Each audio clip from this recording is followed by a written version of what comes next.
Hi, buddies. It's Miss Laura. I hope you're having a good day. I wanted to share one of my favorite books with you today, Betty Bunny Loves Chocolate Cake, written by Michael Kaplan and illustrated by Stephanie Jorish.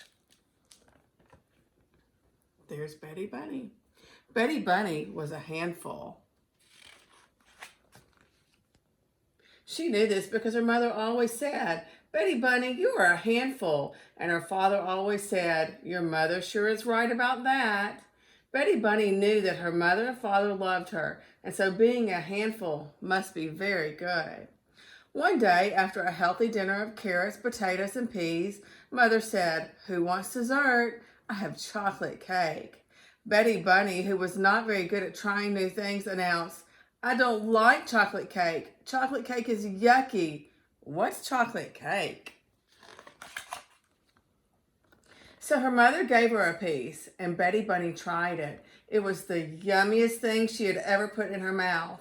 "When I grow up, I'm going to marry chocolate cake," said Bunny. "You can't marry a dessert," said her brother Henry. "You could marry a baker who makes chocolate cake," added her sister Kate. "Or you could just buy your cake at the store, and then you don't have to marry anyone," said their older brother Bill. There's her brother Bill.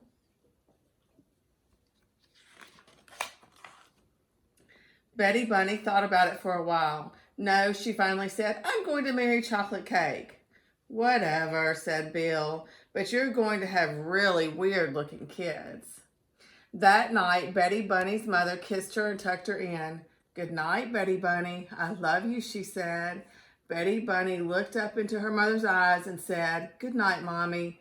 I love chocolate cake." The next day at school, Betty Bunny's teacher said, "Good morning, Betty Bunny. How are you?" Betty Bunny said, "I'm a handful and I love chocolate cake." Her teacher said, "A is for apple, B is for ball, C is for cat." Betty Bunny said, "A is for chocolate cake, B is for chocolate cake, and C is for chocolate cake." During playground time, Betty Bunny tried to make chocolate cake by mixing water and dirt. It looked a little like chocolate cake, but it didn't taste very much like chocolate cake. Betty Bunny started to cry. "I want chocolate cake," she said. Her teacher told her that they had no chocolate cake at school. Betty Bunny said, "I don't like school. School is yucky." After school, her mother drove her home. "How was your day?" she asked. "I ate mud," Betty Bunny answered unhappily. "I want chocolate cake." Sometimes, her mother explained, you can't have what you want right away, so you need to wait. And that's called having patience. "But I don't want to have patience," Betty Bunny protested. "I want to have chocolate cake." That night at dinner, her mother told Betty Bunny she could not have dessert until she ate a healthy dinner. Usually Betty Bunny liked healthy food. Not tonight. Tonight all she wanted was chocolate cake. Her father told her, "Don't come to me hoping to get a different answer."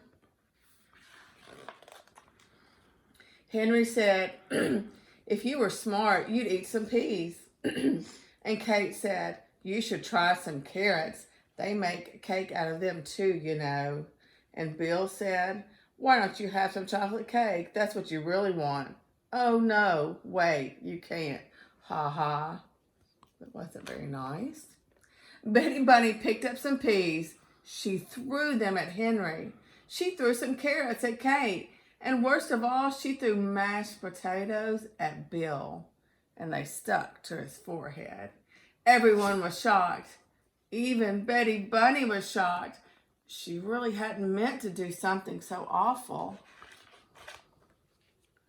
Mother was not happy that Bill had teased his sister. She was even less happy with Betty Bunny. She told Betty Bunny to go straight to bed. There would be no chocolate cake tonight. Betty Bunny said, "This family is yucky."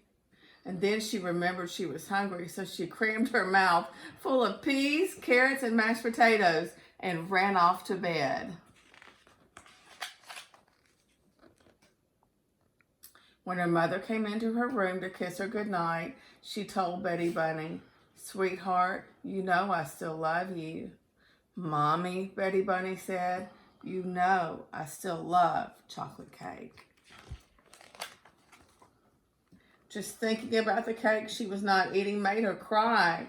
Then it made her scream. Then it made her kick the wall, which hurt her foot, which made her cry all over again. "Betty Bunny," her mother said as she rubbed the little bunny's foot, "I'm going to put a piece of chocolate cake on a plate in the refrigerator. It will be your piece of cake, and you can eat it tomorrow after a healthy dinner. Maybe if you know it's there waiting for you, it will help you be more patient." Betty Bunny stopped crying. She liked this idea, so she wanted to say something especially nice to her mother. "Mommy," she said, "you're a handful." The next morning, Betty Bunny wanted to say goodbye to her chocolate cake before she left for school. So she opened the refrigerator and saw her piece of cake sitting on its plate.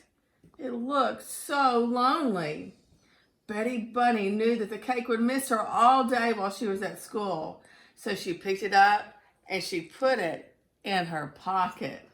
Oh no.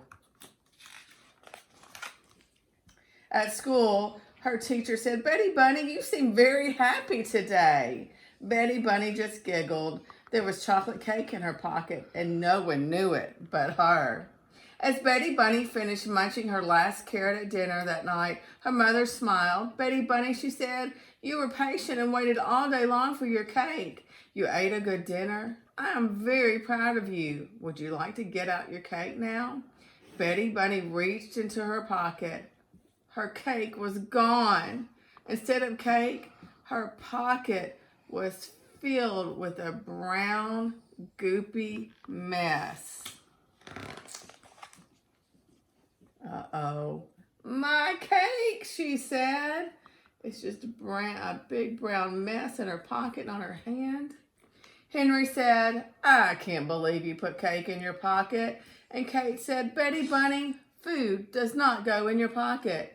And Bill said, "I guess you can't marry that piece of cake now." Oh, poor Betty. Her mother got her a new piece of cake. And she explained that putting cake in your pocket is not really the same as being patient. Betty Bunny finally understood. She promised from now on she would be patient. And so the next morning when Betty Bunny opened the refrigerator to say goodbye to her new piece of cake, she remembered that she couldn't put it in her pocket. And that is why she stuffed it very carefully into her sock. I don't know that that was a good idea either, but I hope you enjoy this book. Have a great day.